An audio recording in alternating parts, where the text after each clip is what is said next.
បងប្អូនមើលវីដេអូមួយនេះគេបានថតជាប់ចោល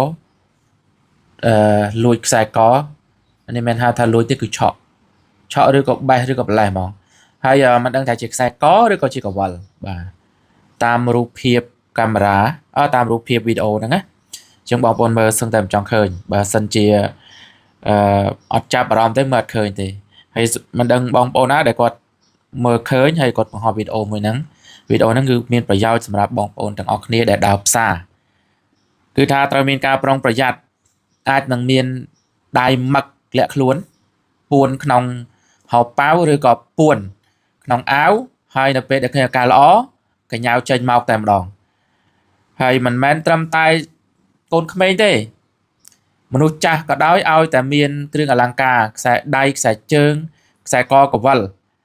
គឺត្រូវមានការប្រុងប្រយ័ត្នបំផុតព្រោះរឿងទាំងនេះមិនមែនមានតិចទេគឺមានច្រើនដែលសូម្បីតែវីដេអូមួយរបស់សាម៉ានណា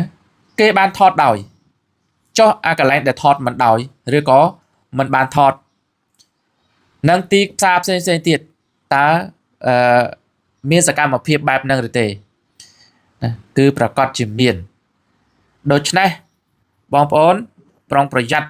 ឲ្យមែនតើហើយមួយទៀតបងប្អូនដែលទៅផ្សារម្នាក់ឯងហើយមានការដាច់បែកបាទ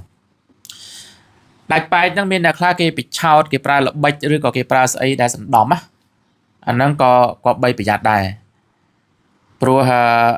យើងត្រូវបានឃើញបងប្អូនជាច្រើនបង្ហោះមកជារឿយទេដូច្នេះបានន័យថាវាមានច្រើនបាទសូមអរគុណ